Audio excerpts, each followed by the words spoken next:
amkumbukaye mnyonge, Bwana atamuokoa siku ya taabu. Bwana atamuokoa siku ya taabu. Bwana atamlinda na kumuhifadhi hai. Naye atafanikiwa katika nchi. Wala usimtie katika hali wamtakiayo adui zake. Yaani tukiishi tujue ya kwamba tuko na maadui, lakini ikiwa tuko na maadui na tunashughulikia wanyonge, Bwana atatuhifadhi. Haleluya. Ni jukumu letu kuona ya kwamba tumewashughulikia tuwezavyo. Hebu endelea kusoma. Bwana atamtegemeza alipo mgonjwa kitandani. Katika ugonjwa wake umemtandikia. Nami nalisema Bwana. Ngoje hapo. Bwana atamshughulikia. Wanyonge watamsaidia nini? Wanyonge watashinda wakimuombea. Watamuombea wakiambia Mwenyezi Mungu jambo gani? Saidia huyu, maana huyu tunapata kutoka kwake. Watakuombea na maombi yao yatasikika mbinguni. Hivyo basi hawatakusaidia kifedha, lakini watakusaidia kukuombea na Mungu atawasikia. Hilo ndilo jambo. Wanyonge wanasaidia watu ambao wanawatendea mema. Yaani inamaanisha ya kwamba jirani ana chakula, lakini wewe Mungu amekubariki. Wengine tunatengeneza chakula nyingi, halafu ikibaki unatupa nje. Badala umwambie jirani kuna chakula hapa, anaenda huku mahali umetupa, Mungu sinakula. Sasa anaanza kufikiria, ona huyu mwenzangu Mungu amekubariki, badala alisaidie chakula kama hii nipea watoto, anatupa. Hawajakuombea mema. Lakini ukimsaidia atasema Mwenyezi Mungu saidia mtu, maana unaona siku baada ya nyingine yeye huwa ananisaidia. Haleluya. Hebu tuendelee kusoma. Nami nalisema Bwana. Huyu ni Daudi sasa. Unifadhili, uniponye roho yangu, maana nimekutenda dhambi. Adui zangu wananitaja kwa maneno mabaya. Adui zake. Vile tunamoishi tuko na maadui mbalimbali. Maadui wachawi wako, maadui jirani wako. Lakini Daudi anasema Mungu amsaidie kutokana na maadui. Hivyo basi huenda utafikiria jirani ni rafiki, kumbe jirani ni adui. Ni kwa sababu gani? Hamchakosana, lakini ni adui kwa vile ambavyo Mungu amekubariki navyo. Ndio maana Daudi anasema Mungu nisaidie. Hebu endelea kusoma. Atakufa lini jina lake likapotea? Unajua maadui huwa hawajakuombea mema. Wakiweka mkutano wao huwa wanajiuliza ni lini huyu atakufa ili jina lake lisaulike kabisa. Alafu 6, na mmoja wao akija kutazama asema uongo. Moyo wake ujikusanyia maovu. Naye atokapo nje uyanena. Sasa haya ndiyo yale nilikuambia ya kwamba ikiwa wewe ni mgonjwa na Mungu amekusaidia umepona, kuja kanisani, shukuru Mwenyezi Mungu. Haleluya. Maana hawa unaowasubiri waje kukuona nyumbani, huenda watakusaidia uve haraka. Maana utamuelezea jinsi daktari walikueleza. Akitoka nje anaeleza vitu yake. Na hiyo ripoti ikikufikia, ikiwa ulikuwa na pressure inaenda wapi? Inapanda juu. Ikipanda juu, nini itatendeka? Utakufa. Ndio maana nikakwambia, ikiwa Mungu amekusaidia kwa lile tatizo ambalo ulikuwa nalo, wewe kuja kanisani, shukuru Mungu. Ikiwa ulikuwa mgonjwa, mmoja akikuuliza ya kwamba unaona umepona, usiwe na bure ya kumuuliza ya kwamba ulijuaje mimi ni mgonjwa na hukuja kuniona. Mungu alimzuia kwa sababu. Ndio maana Daudi anasema, waliokuja kuniona adui zangu wanakusanya maneno, wakitoka nje wanaenda na hayo maneno ya uongo. Huenda ikawa wanasema yule hatapona kutokana na ule ugonjwa. Hebu endelea kusoma. 7. Wote wanaomchukia maadui wake wananinong'ona. Wanamwazia mabaya. Neno la kisirani limemgandama.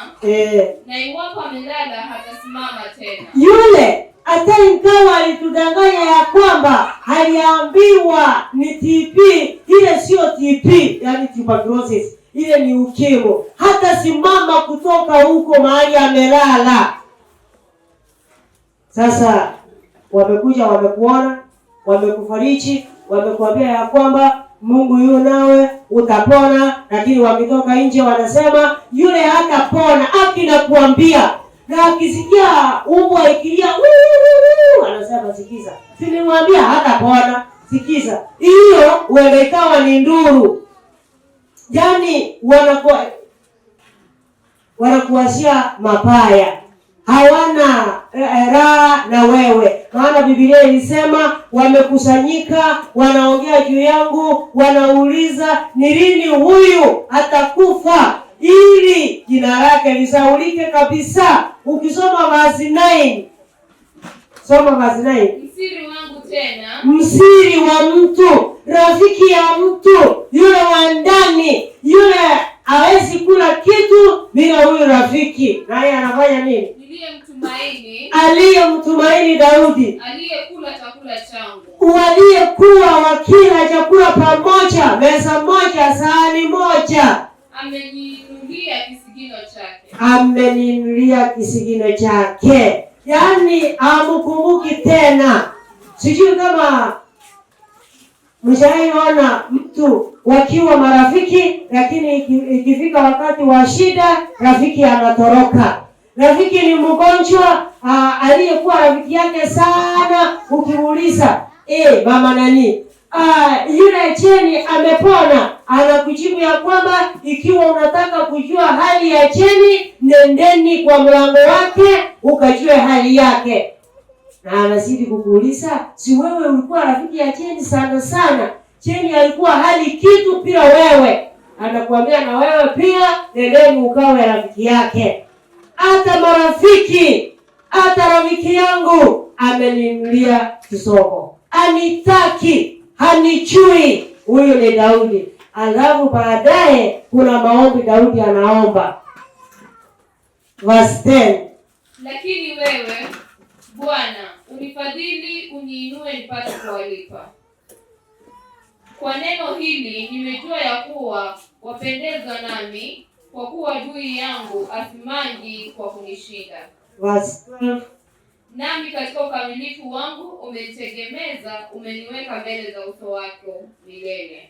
Na utukuzwe Bwana Mungu wa Israeli tangu milele hata milele. Amina, amina. Hii ni ombi la mgonjwa akiwa kwa kitanda, anaomba na wanyonge wanazidi kumuombea. Mbona nikaleta hii hadithi? Wenda ikawa Mungu amekujalia na wewe uko na vitu ya kutosha. Ikiwa unataka ubarikiwe, ikiwa unataka watu waendelee kukuomba, saidia mahali unaweza. Ndio sio mtu wa ukoo, ndio sio rafiki yako, lakini umemkuta kwa shida, msaidie uwezavyo.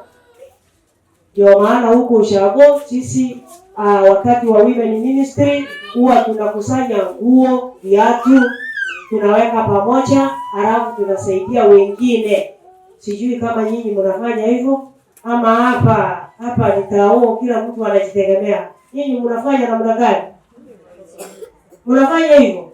Na asiyekuwa na chakula namwambia nendeni ukawasha moto. Unamwambia namna gani? Ama hamuoni mtamwambia nini? maana hapa ni nchi kavu na hata yeye anaona.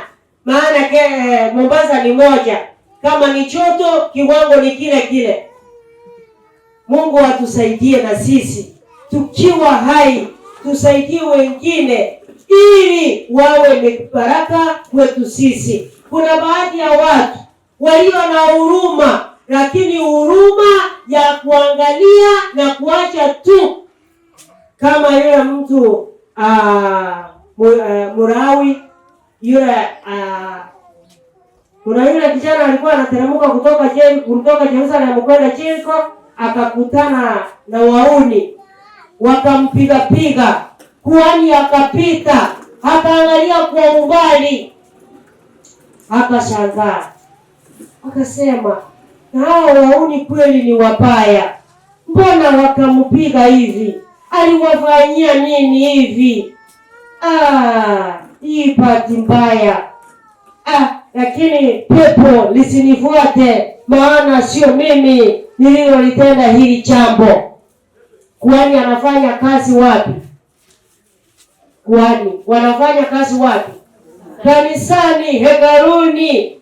Mlawi pia na yeye akapita, na yeye akaangalia vile vile, na yeye akasema, wauni hawa wamemkosea sana, hata ingawa aliwakosea hawangempiga hivi. Tafadhali pepo isinifuate. Na Walawi pia wanafanya kazi wapi? Hekaluni. Alafu Msamaria mwema akaja, yeye akasonga karibu, akamuinua, akampeleka hospitali. Biblia inauliza, kati ya hao watatu nani alikuwa jirani wa aliyepiwa? Msamaria. Sasa kuna Wasamaria wengine wanaangalia tu, hawatendi jambo. Yaani anaona huruma, anasema, yaani nilipomwona hivi nilishangaa, nikamwonea huruma, lakini sikukuwa na jambo la kufanya. Biblia inakufananisha mahali. Hebu tufungue Methali 25 mstari wa 14. Methali 25 mstari wa 14. Inasema hivi, kama mawingu na upepo pasipo mvua, kama mawingu na pepo pasipo mvua, ndivyo alivyo yeye ajisifiaye karama kwa uongo. Yaani anajisifu, anasema, unajua mimi huko ningefanya kitu fulani, unajua mimi huku ningemchukulia chakula. Ikifika wakati wa kuchukua chakula, anasema, rais ningalijua ni leo alikuwa anachukuliwa, singepeana huku juzi. Kuna jirani yangu huku nilimupea juzi. Yaani anaongea tu. Ndio maana Biblia inasema vitendo vinaongea kuliko nini? Maneno. Hiyo basi Mungu atusaidie nasi tusije tukawe kama wingu lisiloleta mvua. Tusiwe kama wimbi. Yaani unaona siku ya leo haitalala juu na ukweli inalala juu. Ikiwa wewe unaangalia, unachisifu na ufanye, wewe ni kama wingu. Hivyo basi Mungu atusaidie tunapoona wengine wako na shida, tuwasaidie na tusinene kunena peke yake. Hebu tusome Proverbs 26 verse 16, kutendea maskini. Proverbs 26 verse 16. Inasema hivi, mtu mvivu mwenye hekima machoni pake. 26 verse 16. Ndio hiyo. Ndio hiyo? Hapana. Hebu fungua 22 verse 9. 22:9. Mwenye jicho la ukarimu atabarikiwa. Mwenye jicho la ukarimu atabarikiwa. Maana uwapa maskini chakula chake. Uwapa maskini chakula chake. Ikiwa unataka mibaraka, jicho lako liwe jicho la ukarimu. Uwe unasaidia maskini, sio kuangalia tu na kuenda kuongea nje. Watoto wa fulani wameteseka. Sasa mbona akazaa watoto wengi na hana chakula ya kuwatosha? Wameteseka, na hapo hujamsaidia kitu, ni kuongea tu, lakini jicho lako liwe jicho la ukarimu, uonee maskini huruma. Kuna wengine wanasumbua maskini, yani anatumia ule umaskini wake anawafanyia vibaya. Ndio hiyo Proverbs 26 verse 16, anawafanyia vibaya, hawasaidii, lakini anawatesa. Na Mungu hawezi akakuangalia uendelee ukiwatesa. Sasa ningesema nini kwa ajili ya muda? Masikini hawataisha wako. Ningekuwa na wakati tungeangalia ni nini hasa kinasababisha mtu awe masikini. Biblia inasema ni kulala kwingi, tungesoma hapo, lakini kwa ajili lesoni ya leo ni kuwaonea maskini huruma. Biblia inasema maskini hautaisha. Tutasoma wapi? Deuteronomy 15 verse 7. Kumbukumbu la Torati 15 mstari wa 7. Inasema kama akiwapo mtu maskini pamoja nawe, ukiwa na jirani maskini,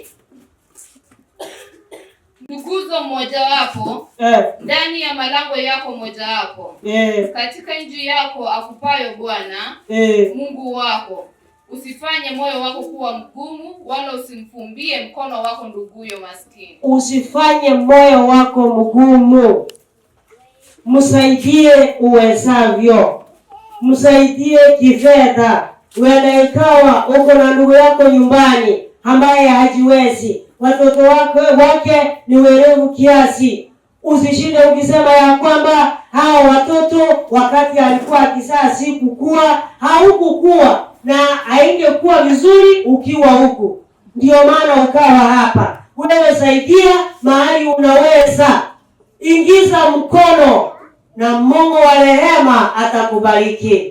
Ndio maana Biblia inasema tenda mema, fanya nini? Nenda zako, usije ukahesabu, maana anayeona toka mbinguni atakubariki na mibaraka ukosa mahali pa kuweka. Haleluya. Na Biblia inaendelea kusema ya kwamba maskini hawataisha. Basi ikiwa hawataisha, Mungu atusaidie, tuwasaidie kulingana na shida zao. Hebu soma hilo Deuteronomy 15 verse 17.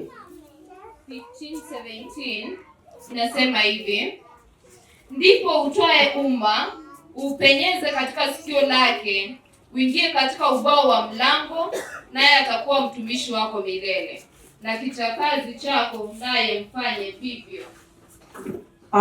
Mungu atusaidie tujue ya kwamba hawataisha, na ikiwa hawataisha, na sisi Mungu hataacha kutubariki. Ndio maana unaposoma Proverbs 11 verse 24 and 25, Biblia inasema ya kwamba anayetoa atabarikiwa zaidi, na asiyetoa hatabarikiwa. Sasa Mungu atusaidie na sisi tuwe watu wa kutoa. Na unapotoa, Biblia inasema ya kwamba ikiwa umetumia mkono wa kushoto kutoa, mkono wa kulia usije ukajua. Haleluya. Mkono wa kulia ni rafiki yako. Ukisaidia mtu usije ukafanya historia. Yaani mkikaa huko kwa lecha unasema yaani jamani, ikuwe bahati mbaya kwako ukae na jirani, kama jirani niko naye huku utasumbuka. Yaani huwa namsaidia kila kitu. Si unaona ile nguo alivaa jana ni ile yangu ile ya zamani, niliona wacha nimsaidie. Ikiwa umesaidia mtu, msaidie na sahau kabisa. Ikiwa hautasahau, ripoti ikimfikia ya kwamba huwa unajivuna kuhusu nguo yako, kuhusu chakula chako, atakurudishia nguo na ataenda kibarua afanye, halafu akurudishie chakula chako. Wewe utashinda ukijihesabu ya kwamba unasaidia, lakini hautaona mibaraka. Ni kwa sababu gani? Unafanya ukijisifu, unafanya mkono wa kulia ukijua wewe fanya siri, na ajibue watu kwa siri, atakujibu kulingana na mapenzi yake. Haleluya. Mwenyezi Mungu awabariki. Tutaimba pale kwa moyo nyimbo tamu za wenye heri, na rohoni hatutaona tena haja ya kupumzika kitambo